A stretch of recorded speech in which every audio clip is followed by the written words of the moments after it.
என்னுடைய செயலும் சிந்தனையிலும் இந்த சமூகத்துக்கு பயனுள்ளதாக இருக்குன்னு நினைக்கிறவங்க மட்டும் இந்த மூவேந்தர் மீடியாவை சப்ஸ்கிரைப் பண்ணிவிட்டு பெல் ஐக்கான் ஆல் கொடுத்து வந்து ஃபாலோ பண்ணிக்கோங்க. மூவேந்தர் மீடியாவுக்கு உதவணும்னு நினைக்கிற உறவுகள் கீழே கொடுக்கப்பட்டுள்ள வாட்ஸ்அப் நம்பருக்கு தொடர்பு கொள்ளுங்க. நன்றி. மார்ச் 24, 2026 தேவேந்திர சேனா அமைப்பு தாக்கல் செய்த வழக்கில் சென்னை உயர்நீதிமன்றம் தலைமை நீதிபதி அமர்வு முக்கிய உத்தரவு பிறப்பித்துள்ளது. தேவேந்திர குல வேளாளர் சமூகத்தை எஸ்சி பட்டியலிருந்து நீக்க வேண்டும் என்ற கோரிக்கையுடன் பல்வேறு அமைப்புகள் மாநில மற்றும் மத்திய அரசுகளிடம் கடந்த சில வருடங்களாக மனுக்கள் அளித்திருந்தன. தேவேந்திர சேனா அமைப்பு 2021ஆம் ஆண்டு மத்திய மாநில அரசுகளுக்கு மனு அனுப்பியிருந்தது. அந்த மனுவின் மீது மத்திய அரசு தமிழக அரசிடம் அறிக்கை கோரி கடிதம் எழுதியிருந்தது. பாராளுமன்றம்தான் முடிவெடுக்க வேண்டுமென்றாலும் ஒரு சாதியை எஸ்சி பட்டியலிருந்து நீக்க மாநில அரசின் பரிந்துரை என்பது கட்டாயம். 2021 நிலுவையில் இருந்த இந்த மனுவை தமிழக அரசு 2025 நிராகரித்துள்ளது.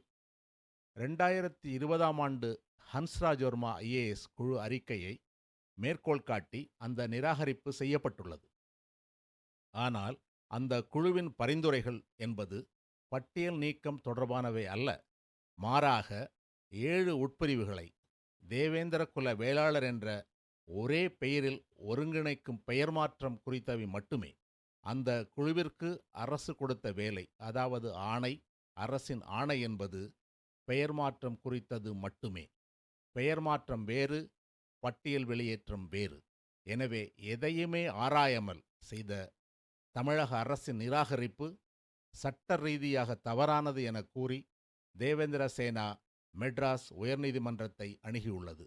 இந்த வழக்கை விசாரித்த தலைமை நீதிபதி அமர்வு மனுவை ஏற்றுக்கொண்டு தமிழக அரசுக்கு நோட்டீஸ் அனுப்பி உத்தரவிட்டுள்ளது. வழக்கின் அடுத்த கட்ட விசாரணை 22/4/2026 அன்று நடைபெறும். சார், இன்னைக்கு ஃபர்ஸ்ட் கோர்ட்ல தேவேந்திர குல வேளாளர் கேஸ் ஒன்று வந்துச்சு இல்லைங்களா? நீங்க கூட அப்பியர் ஆயிருந்தீங்களே, அந்த கேஸ் பத்தி ஒரு விவரமா சொல்ல முடியுங்களா? இன்னைக்கு இந்த Devendra Sena social cultural and foundation represented by its president mister Sekar, அவங்க தொடுத்த வழக்கு வந்து தமிழக அரசு போட்ட ஆணையை எதிர்த்து அவங்க தொடுத்த வழக்கு வந்து இன்னைக்கு வந்து honourable first bench chief justice மற்றும் ஜஸ்டிஸ் ஜி அருள்முருகன் அவர்களோட முன்னிலையில் வந்தது.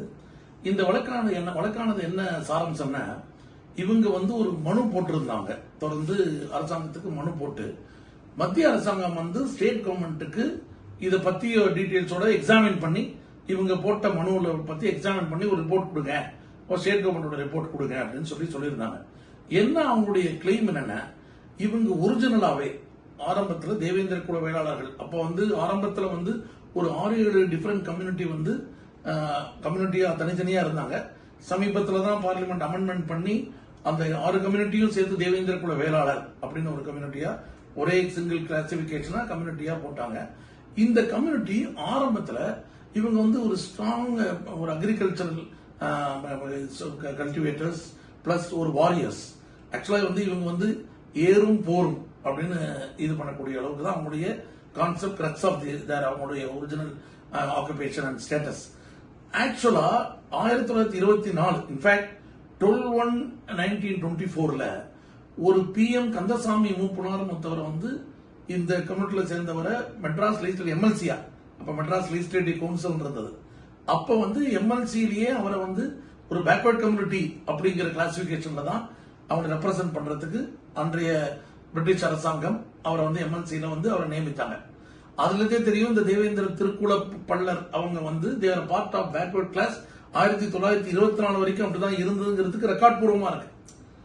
1927 அப்ப இருக்கிற பிரிட்டிஷ் அரசாங்க அப்ப உள்ள ரூலர்ஸ் என்ன பண்ணிட்டாங்க, ஒரு பெரிய ஒரு மாபெரும், அதாவது இவங்க இந்த மனுதாரரை பொறுத்தவரை மாபெரும் தவறு செஞ்சுட்டாங்க. எப்படின்னா, இந்த தேவேந்திர குல வேளாளர்களை ஷெட்யூல் காஸ்ட் லிஸ்ட்ல சேர்த்துட்டாங்க. ஏன்னா நடுவில் வந்து அந்த ஒரு சில ஷெட்யூல் காஸ்ட் என்னென்ன இது இருக்கும் அப்படிங்கிற ஒரு கான்செப்ட் எடுத்துக்கிட்டு அது இவங்களுக்கு அப்படி ஆகுது அப்படின்னு ஒரு மேலெழுந்த வாரியா பார்த்து அதை அவங்கள வந்து ஷெட்யூல் காஸ்ட் கம்யூனிட்டின்னு டிட்டர்மைன் பண்ணிட்டாங்க. அன்னியிலிருந்து பல மனுக்கள் பல தடவை வந்து இதை பத்திய விஷயங்கள் வந்து வெளில ஆரம்பிச்சது. அப்ப மனுக்கள் போட ஆரம்பிச்சாங்க. இன்ஃபேக்ட் 1919 கவர்மெண்ட் ஆஃப் இந்தியா ஆக்ட்லயே அப்ப வந்து ஓட்டர்ஸே ஓட்டிங் ரைட்டே டாக்ஸ் பேயர்ஸ் லேண்ட் ஓனர்ஸ் பெரிய பெரிய ஜமீன்தார் லேண்ட் ஓனர் நிலத்து வாழ்ந்தார்கள் எஜுகேட்டட் பீப்புள் இவங்க தான் ஓட் போடவே அலோவ் பண்ணாங்க பிரிட்டிஷ் காலத்துல. அப்ப அந்த கவர்மெண்ட் ஆஃப் இந்தியா ஆக்ட்லயே 10% பாப்புலேஷனுக்கு தான் ஓட் போட சொன்னாங்க. அந்த கம்யூனிட்டி வந்து லேண்ட்ஸ் யார் யாரெல்லாம் வச்சிருந்தாங்களோ அவங்கள பிரிட்டிஷ் ராஜ்ல ஓட் போட சொன்னாங்க. அவங்களே இந்த தேவேந்திர குல வேளாளர்கள் சொல்லப்படக்கூடிய கம்யூனிட்டி இருந்தாங்க. சோ இதெல்லாம் வந்து ஹிஸ்டரி. இது வந்து 1927லயே இப்படி ஒரு தவறு முதலா அப்படி ஒரு ப்ரொபோசல் போகும் பொழுதே ஏஜி 14/1/1927 ரெக்கார்ட்ல இருக்கிறது. ஏஜி ஸ்ரீனிவாசகம் பிள்ளை அப்படிங்கிறவர் இந்த தேவேந்திர குல வேளாளரை எஸ்சி பட்டியலமா சேர்த்ததுக்கு எதிர்த்து ஆட்சேபனை தெரிவித்திருந்தார்.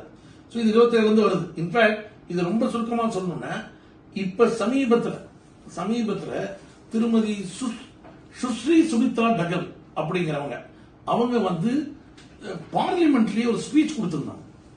அந்த ஒரு மெம்பர் ஆஃப் பார்லிமெண்ட் அவங்க வந்து அந்த பார்லிமெண்ட்லயே ஒரு ஸ்பீச் கொடுத்தாங்க. அந்த ஸ்பீச்ல இன்ஃபேக்ட் வந்து 2021 1921 அவங்க வந்து அந்த ஸ்பீச் கொடுத்தாங்க. அந்த ஸ்பீச்ல ரொம்ப தெளிவா மிகத்தெளிவா ஒரு பெரிய ஸ்பீச் கொடுத்திருந்தாங்க. இவங்களுடைய மனுல என்ன சாராம்சம் கேட்கிறாங்களோ அதை முழுக்க டீடைல்டாவே பார்லிமெண்ட்ல போட்டிருந்தாங்க. இன்ஃபேக்ட் பார்லிமெண்ட்ல இவங்க போட்ட பிறகு நம்ம ஸ்டேட் அசம்பிளில இன்றைய ஸ்டேட் பிஜேபி பிரசிடன்ட் திருவாளர் நயினார் சுந்தரம் அவர்கள் அவரும் இத பத்தி தமிழ்நாடு சட்டசபையில பெரிய அளவில் இவங்களுடைய கோரிக்கையை வந்து பிரதிபலிச்சாரு சட்டசபையில. இதுல இந்த பார்லிமெண்ட்ல இந்த எம்பி வந்து நம்ம மிஸ்டர் சுஸ்ரீ சுனிதா டகல் அப்படிங்கிறவங்க ரொம்ப தெளிவா சொல்லியிருக்காங்க. எப்படி எந்த அளவுக்கு எப்படிலாம் வந்து இது ஆரம்பத்தில் இப்படி இருந்தாங்க. இவங்க originally they belong to agriculture community, the ancient agriculture Vellalar அப்படிங்கிறது அதான். இப்ப இவங்க வந்து ஒரு 6 கம்யூனிட்டியை சப்சிக்வெண்டா தேவேந்திர குல வேளாளர் பொழுதே தேவேந்திரா வந்து வாரியரை காட்டும், வேளாளர்ங்கிறது அக்ரிகல்ச்சர் காட்டும். இததான் ஏறும் போரும் வார். சோ இதுதான் இவங்களுடைய இவங்க வந்து தமிழ் மருதம் லேண்ட வேர் ஓட்டி விவசாயம் பெரிய பெரிய நிலத்து வந்தார்கள் விவசாயம் பார்த்துட்டு இருந்தாங்க அப்படிங்கறத தெளிவா இருக்கும். இது வந்து தமிழ் மூவேந்திர கிங் சேரன் சோழன் பாண்டியன் இவங்களுக்கெல்லாம் இவங்க வந்து அந்த காலத்திலேயே இவங்க தமிழ் சங்கம் லிட்ரேச்சர்லயே இவங்கள மல்லர்னு கூப்பிடக்கூடிய அளவுக்கு ஏன்சியன்ட் காப்பர் பிளேட் ரெக்கார்ட்ஸ் அதுலாம் குடும்பர் தேவேந்தர்னு அப்படிங்கிற மாதிரிதான் இவங்களை வந்து அழைச்சிட்டு இருந்தாங்க. சோ எதுக்கு சொல்றோம்னா எல்லாமே தொடர்ந்து இன்ஃபேக்ட் இந்த கோயில்கள்ல கூட இதுல வந்து இவங்களை பத்தி வந்து தெளிவா இருக்கு. இவங்க வந்து எப்படி வந்து இவங்க வந்து கோயில்கள் எல்லாம் இவங்களே வந்து வடம் பிடித்தார்கள் அதெல்லாமே இருக்கு. இந்த இன்ஃபேக்ட் வந்து தேவேந்திர குலத்தான் வடம் பிடித்தால் தேர் ஓடும் அப்படிங்கிற பழமொழியே வர அளவுக்கு இவங்க வந்து அது எல்லாமே. சோ எதெல்லாம் இருந்தா இது இல்லையோ அதெல்லாம் வந்து இவங்களுக்கு பொருந்தி இருந்தது. சோ இந்த சம்பந்தப்பட்டு இவங்க ஒரு மனு அனுப்பிச்சு அந்த மனு வந்து பார்லிமெண்ட் ஸ்பீச் எல்லாத்தையும் ரெக்கார்ட் பண்ணி 1921 இவங்க வந்து இந்த சங்கம் வந்து மனு போட்டிருந்தாங்க. அந்த மினிஸ்ட்ரி ஆஃப் சோசியல் ஜஸ்டிஸ் அவங்க சென்ட்ரல் கவர்மெண்ட்ல இருந்து ஸ்டேட் கவர்மெண்ட்டுக்கு ஃபார்வர்ட் பண்ணிருந்தாங்க. நீங்க இதை பத்தி ஒரு எக்ஸாமின் பண்ணி எங்களுக்கு வந்து ஒரு ரிப்போர்ட் அனுப்புங்க. ஏன்னா இதுல உள்ள மொடாலிட்டி எப்படின்னா ஒரு ஷெட்யூல் காஸ்ட் கம்யூனிட்டியோ ஒரு கம்யூனிட்டி ஷெட்யூல் காஸ்ட் கம்யூனிட்டி ஆக்கவோ அல்லது ஷெட்யூல் காஸ்ட் பட்டியலிருந்து நீக்கவோ அரசியலமைப்பு சட்டத்துல தெளிவா அதுக்குன்னு வகுத்திருக்கான். அதை வந்து நம்ம அதுபடி பண்ணணும்னா என்ன பண்ணணும்னா பார்லிமெண்ட் இஸ் அல்டிமேட் அத்தாரிட்டி. ஆனா ஸ்டேட் கவர்மெண்ட்ல இருந்து அந்த ப்ரொபோசல் வரணும். அதை வந்து registrar general census registrar general வந்து அதை அப்ரூவ் பண்ணணும். அதுக்கப்புறம் national commission for schedule caste அந்த ஓபிசிக்கு போகும். அவங்களோட ரிப்போர்ட்டையும் வச்சு ஃபைனலா பார்லிமெண்ட்ல இதை பிளேஸ் பண்ணுமா அப்படிங்கிற முடிவை மினிஸ்ட்ரி ஆஃப் சோசியல் ஜஸ்டிஸ் மத்திய அரசாங்கம் எடுத்து அதை பார்லிமெண்ட்ல வைப்பாங்க. அந்த பார்லிமெண்ட்ல வச்சுட்டோம்னா அதுக்கப்புறம் ஆட்டோமேட்டிக்கா இது வந்து இதுல இருந்து நீக்கவோ அல்லது வேற ஏதாவது ஒரு கம்யூனிட்டியை சேர்க்கவோ நீக்கவோ இதுக்குரிய இது வரும். இதை பண்ண முடியும், அந்த முடிவு எடுக்க முடியும், அந்த ஃபைனல் முடிவு அவங்க தான் எடுக்க முடியும்.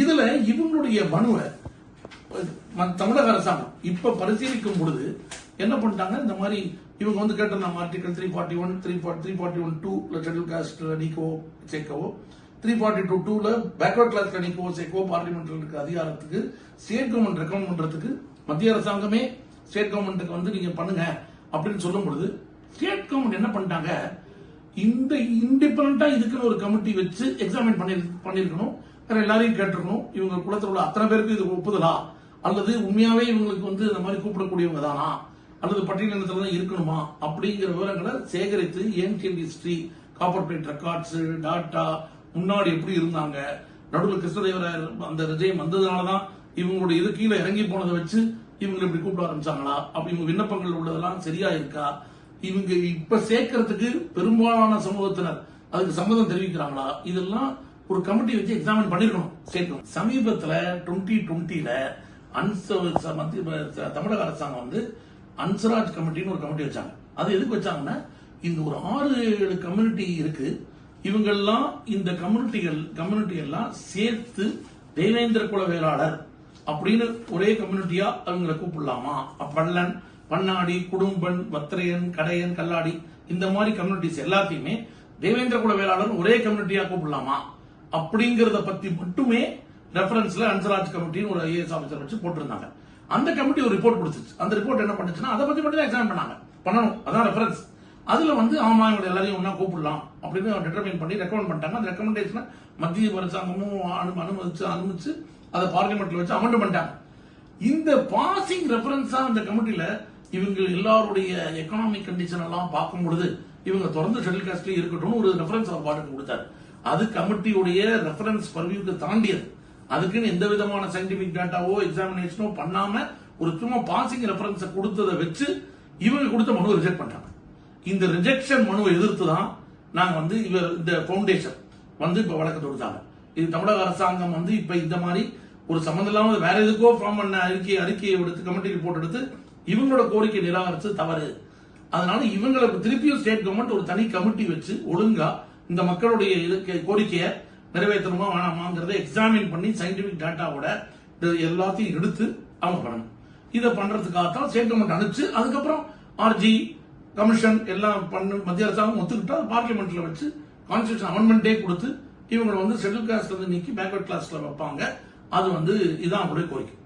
இன்னைக்கு என்ன ஆச்சுன்னா, தலைமை நீதி அரசர் இந்த ஆணை தமிழக அரசு பிறப்பித்த இவங்க கேட்டுக்கொண்ட கோரிக்கையை நிராகரித்த உத்தரவை எதிர்த்து தொடுத்துள்ள வழக்க அனுமதித்து கவர்மெண்ட் வந்து ஸ்டேட் கவர்மெண்ட் எஸ்பெஷலி இவங்க எல்லாம் கவுண்டர் போட்டாகணும் அப்படின்னு சொல்லி இன்னைக்கு வந்து உயர்நீதிமன்ற பெஞ்ச் நம்பர் 1 சீஃப் ஜஸ்டிஸோட பெஞ்ச் வந்து ஆணையிட்டது.